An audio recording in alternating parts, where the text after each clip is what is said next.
Assalamualaikum warahmatullahi wabarakatuh. Halo educators. Hari ini kita akan sama-sama membahas mengenai subjek hukum dan kecakapan dalam hukum perdata. Istilah subjek hukum berasal dari terjemahan Rechtsubject dalam bahasa Belanda dan Law of Subject dalam bahasa Inggris.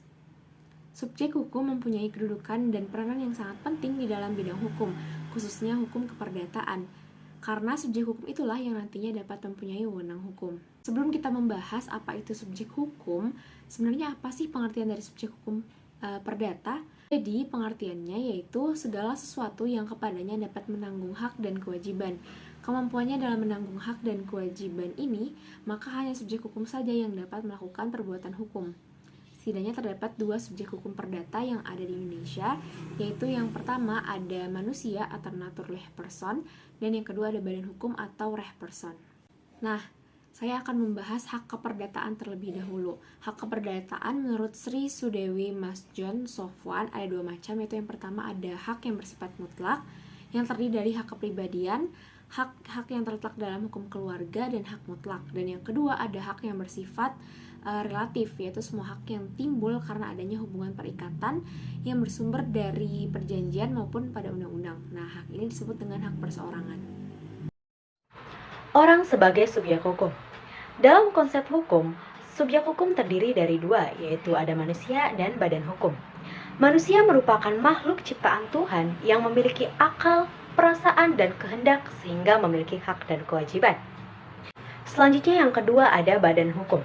Badan hukum adalah badan ciptaan manusia yang berdasar pada hukum. Jadi badan hukum itu dibuat oleh manusia yang berdasar pada hukum. Di mana badan hukum ini dibuat atas kepentingan dari manusia itu sendiri sebagai makhluk sosial atau sebagai gejala hidup bermasyarakat. Adapun seseorang sebagai subjek hukum atau manusia dikatakan sebagai subjek hukum itu berlaku pada ketika ia dilahirkan dan berakhir ketika ia meninggal dunia.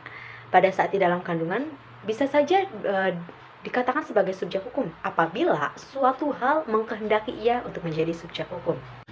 Selanjutnya ada perbedaan antara badan hukum dengan manusia. Perbedaan antara badan hukum dan manusia adalah di mana manusia adalah makhluk ciptaan Tuhan yang memiliki akal, kehendak, dan perasaan serta dapat melakukan hukum dengan perantara manusia itu sendiri. Sedangkan badan hukum merupakan badan ciptaan manusia yang berdasarkan pada undang-undang atau yuridis, di mana pada tindakan hukumnya itu diwakili oleh pengurus dari badan hukum tersebut. Kemudian manusia memiliki kelamin, dapat kawin, dan dapat beranak. Sedangkan badan hukum tidak memiliki hal tersebut. Dan yang terakhir, manusia dapat menjadi ahli waris, sedangkan badan hukum tidak dapat menjadi ahli waris. Demikianlah penjelasan dari subjek hukum serta perbedaan antara manusia dengan badan hukum. Selanjutnya kita akan membahas kecakapan bertindak dalam hukum. Kecakapan hukum atau yang lebih sering disebut dewasa merupakan unsur melakukan suatu perbuatan hukum. Dalam hal ini, kecakapan sering dikaitkan langsung dengan batas usia seseorang. Kecakapan seringkali disebut sebagai faktor utama ketika ingin melakukan suatu perbuatan di masyarakat pada umumnya. Seperti yang tercantum dalam pasal 330 Kitab UUH Perdata yang menyatakan seorang dianggap sudah dewasa jika sudah berusia 21 tahun atau sudah pernah menikah. Tentuan batas usia dewasa seseorang merupakan hal yang penting karena akan menentukan sah tidaknya seseorang bertindak melakukan perbuatan hukum dan kecakapan seseorang melakukan perbuatan hukum. Ada juga di dalam pasal 47 ayat 1 Undang-Undang Perkawinan yang menyatakan anak yang belum mencapai umur 18 tahun atau belum pernah melangsungkan pernikahan ada di bawah kekuasaan orang tuanya selama mereka tidak mencabut dari kekuasaannya. Menurut UU Perkawinan, seseorang dinyatakan cakap untuk menikah adalah ketika mencapai umur 18 tahun atau lebih. Di dalam harta warisan juga, kedewasaan menjadi syarat agar seseorang dapat dan boleh dinyatakan sebagai cakap bertindak dalam melakukan segala perbuatan hukum. Karena harta warisan yaitu suatu yang ditinggalkan oleh seseorang yang meninggal, baik berupa uang atau materi lainnya. Dan yang terakhir dalam pemilu sesuai dengan pasal 1 ayat 34 Undang-Undang Nomor 7 Tahun 2017 yang menyatakan pemilih warga negara Indonesia yang sudah genap berumur 17 tahun atau lebih, sudah kawin atau sudah pernah kawin. Jadi ternyata batasan usia untuk mengikuti pemilu adalah 17 tahun atau lebih, sudah kawin atau sudah pernah kawin. Karenanya batas usia tersebut bertujuan hanya untuk kepentingan mengikuti sebagai peserta pemilu, tidak untuk lainnya.